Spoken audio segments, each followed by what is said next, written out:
Trabalhando então a falácia argumentativa, a gente observou na aula de lógica, aí olha só, tá? E eu acho que é muito importante você perceber isso. Aqui se pede falácia argumentativa. O comando, né, o conteúdo programático não fala de lógica.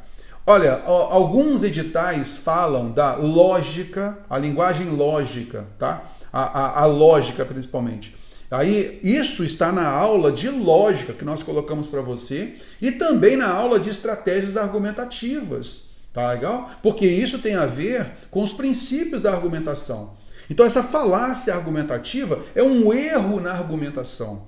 A gente trabalha isso tanto na aula de lógica, que trabalha os princípios da argumentação, que a gente fala da indução, da dedução, a analogia, a gente também fala, mostra para você a relação de coerência, ok? Desses princípios argumentativos. E depois a gente tem uma aula de estratégia argumentativa. Eu sempre falei, inclusive tem um vídeo nosso que eu falo, o nosso vídeo de início do curso, que também está no canal do YouTube. Eu mostro como estudar para a banca FGV. E eu falo, olha, essas aulas são primordiais, mesmo que não esteja previsto no edital ali do conteúdo programático, ela é muito importante, principalmente pelo nível da prova, beleza? Então a falácia argumentativa entra nisso. Vamos lá então.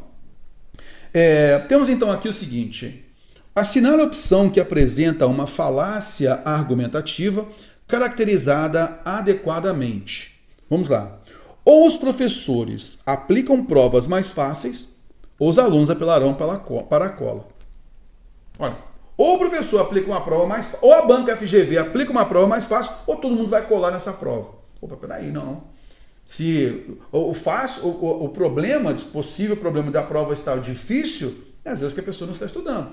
De repente, a gente tem uma saída melhor disso. Não é simplesmente ou a prova fica fácil, ou todo mundo vai colar. Não. Nós temos algo intermediário aí, que a pessoa tem que estudar para a prova, correto? Então, alguma coisa também nesse meio aí pode ter. Então, aqui nesse caso, a gente fala, né, que é um falso dilema, falsa dicotomia, porque ele coloca só duas possibilidades.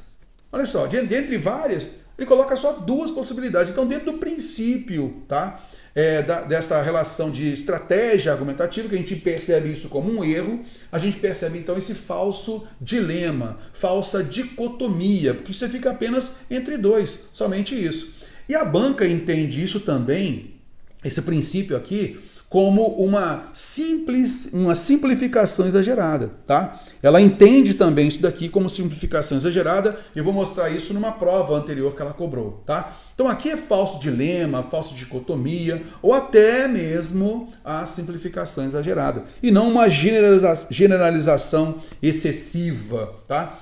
Eu diria assim, a generalização excessiva, ela partiria de algo bem peculiar, bem pessoal, e a gente acaba estendendo, muitas vezes os poetas usam isso, né?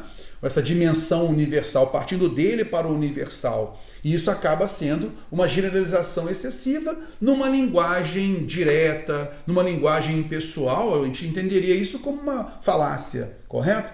Mas a gente vai perceber o seguinte, se eu penso, a gente não é assim às vezes, eu penso de uma forma, a gente acaba querendo que todo mundo pense assim. E não é, na realidade, isso seria uma generalização excessiva. Então eu não posso usar isso como um argumento. Algo tão peculiar de uma pessoa tem que ser para todo mundo igual. Isso seria uma generalização excessiva, princípio que não está aqui. Tudo bem? Beleza. Alternativa B. Se os bandidos presos se voltassem para a religião, todos os problemas desapareceriam. Opa, aí nós temos aqui. Veja só como seria muito mais simples, né? Pegar todos os bandidos, colocar todo mundo na igreja, aí todo mundo vai rezar, vai orar, que bom, todos os problemas desapareceriam. Isso seria, na realidade, uma simplificação. Simplificamos tanto que, logicamente, é um exagero. Essa relação da simplificação exagerada, tá? O resultado é uma simplificação, tá? O resultado é um exagero. Nem todos os problemas desapareceriam. Alguns até mudariam de postura social. Outros não, beleza? Então, neste caso, há uma simplificação e esse aqui é um exagero. O resultado é um exagero, por isso, simplificação exagerada. Alternativa B de bola tem tudo a ver. Alternativa C. Os esportes só beneficiam fisicamente aqueles que os praticam. não aqueles que olham e torcem. Premissa inicial falsa. Cara, eu quero aqui observar com você. Terror, se ele falasse assim pra gente, olha, os esportes só beneficiam aqueles que os praticam. Isso seria uma premissa falsa. Por quê? Não é só. Os esportes não beneficiam só aqueles que praticam, não. O esporte beneficia quem está torcendo, o esporte beneficia quem assiste, o esporte aquelas pessoas que rodeiam o esporte também, né? Que vendem seus produtos e tudo mais. Alavanca a economia, então traz benefício para todo mundo. Se eu falasse então que os esportes só beneficiam aqueles que os praticam, isso seria uma premissa falsa, correto? Só que, olha só, os esportes só beneficiam fisicamente aqueles que os praticam, não aqueles que olham e torcem. Então, neste caso, envolvendo fisicamente, a gente sabe, poxa, isso não é falso. Aqueles que olham, que só olham, aqueles que olham não se beneficiam fisicamente, conforme aqueles que praticam. Aqueles que torcem também não vão ter o benefício que é aqui falado. Os esportes só beneficiam fisicamente aqueles que os praticam. Então, torcer porque está correndo, ou torcer porque está gritando muito, isso vai beneficiar fisicamente? Não seria o caso. Então, a relação aqui, ó, de que os esportes só beneficiam fisicamente aqueles que o praticam, isso não é falso. Isso não é uma premissa falsa. Beleza? O fato de olhar e torcer não significa que vai ser beneficiado fisicamente. Agora, quem efetivamente pratica vai ser beneficiado fisicamente. Concorda comigo? Ah, sim, Teo. Então tem a ver. Gostei. Premissa inicial falsa? Não vejo isso como algo falso. Tudo bem? Beleza. Aqui é uma opinião, beleza? Eu não diria aqui que seria uma falácia, tá? Não diria que seria uma falácia, porque aqui é uma declaração simples, ok? E não vejo falsidade nesse princípio aqui. Alternativa D. Aqueles que discriminam minorias sexuais devem também ser discriminados. Olha só, quem deve ser discriminado? E por que deve ser discriminado? Ó, Terror. Eles devem ser discriminados porque eles discriminaram outras pessoas. Mas espera, essa relação de causalidade, isso não é um princípio de causalidade. Concorda comigo? Então, o fato de uma pessoa discriminar, ela tem que ser discriminada. Então, houve uma relação aqui, tentando induzir a pessoa a erro, né? Há uma relação aqui de falsa causalidade, beleza? E não de um círculo vicioso, tá legal? Um fazer o mal para o outro fazer o mal, para o outro fazer o mal e assim por diante, tá? Não é essa relação. Mas aqui, neste caso, há uma relação de causa e efeito. Esse aqui é o efeito, mas a causa não a considero, não deve ser considerada, tá? Essa como causa para um princípio, uma relação aqui de argumentação. Então aqui nesse caso, o problema foi uma relação equivocada de causa e consequência, algo que a banca gosta de cobrar bastante. A gente já fez outras provas e viu isso também. Está legal? A letra E. Para defender o país, é lícito armarem-se os maiores de 18 anos de idade. Apelo ao absurdo. Para mim é um absurdo colocar armas para as pessoas, distribuir armas para as pessoas. Isso é um absurdo. Então parece ser um apelo ao absurdo, não parece? Mas a gente tem que observar aqui a frase. Veja, para defender o país. Ô, Terror, rapaz, para defender o país, cara, é lícito armarem-se os maiores de 18 anos de idade. Cara, nós estamos sendo invadidos por fogos inimigos e tal. Nós estamos sendo invadidos. Então, nesse caso, temos que armar as pessoas. Opa, então, os maiores de 18 anos têm idade para eles prestarem o serviço militar obrigatório, correto? Opa, então, os maiores de 18 anos de idade vão, então, pegar as suas armas, vão fazer treinamento para defender o país. Olha, e outro detalhe, ó, é lista as armas os maiores de 18 anos. Não significa que todos os maiores de 18 anos efetivamente estão armados. Não significa isso literalmente, ok? Mas ele falou, ó, armarem-se os maiores de 18 anos. Cara, então eu entenderia isso aqui não como uma falácia, tá? Entendeu? Olha só, o princípio disso. Se eu tivesse aqui uma afirmação de que para defender o país da invasão externa que já está ocorrendo, cara, aí não tem jeito. É necessário armar realmente a população e tudo mais, levar as forças armadas, aquela coisa toda. Então, algo que a gente vê nas guerras, né? Nas guerras aí e tal. Ainda no ano de 2022, o que está acontecendo, por exemplo, na Ucrânia. Armar a população para combater o inimigo externo, beleza?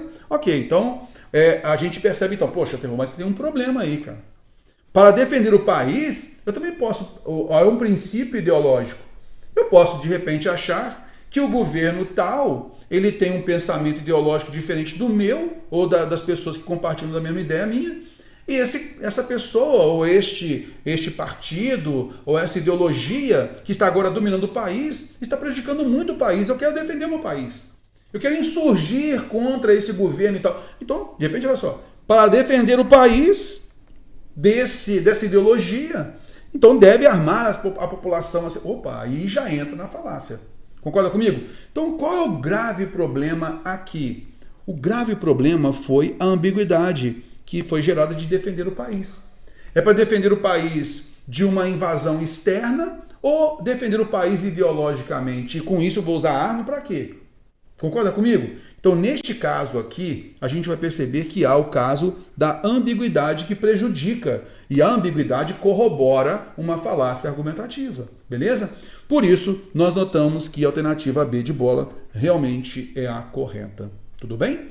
Belezinha, então? Show de bola. Eu queria mostrar para você, antes da gente fechar aqui esse nosso bloco, quando eu falei para você, né?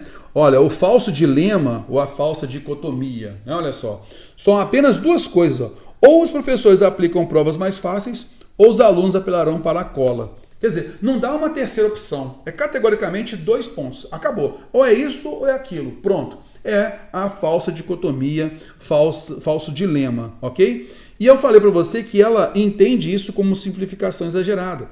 E a gente viu isso na prova que a gente comentou do TJ Piauí, de analista judiciário. Tá legal? E nós mostramos isso na aula de estratégias argumentativas, né? Então, a gente tem aqui o seguinte, olha, o mito da maioridade penal, um texto do Marcelo Freixo, que está assim, ó, quando eu falo sobre redução da maioridade penal, costumo dizer que a sociedade precisa decidir em que banco quer ver a juventude. Então, a juventude estará no banco da escola ou no banco dos réus? Mas será que só cabe isso? Só cabe isso para a juventude? E aí nós temos a questão que fala, o autor do texto apela para algumas estratégias argumentativas. A estratégia identificada de forma correta e adequada ao texto e aí a alternativa D, a utilização de um falso argumento, um ou outro, ao dizer no banco da escola ou no banco dos réus. Essa é a falsa dicotomia, esse é o falso dilema, e que a banca interpreta como simplificação exagerada. Está vendo? Então, se a banca tivesse colocado na alternativa A simplificação exagerada, daria justamente por conta dessa questão aqui do TJ Piauí, analista judiciário, prova de 2015. Está vendo só? Belezinha? Então, só para a gente ter essa noção aí, tranquilo. Reforçando sempre, né, cara? A gente comenta uma prova agora, pensando naquilo que a banca já cobrou, sempre fazendo essa ponte, tá? Que a gente mostra aqui para você.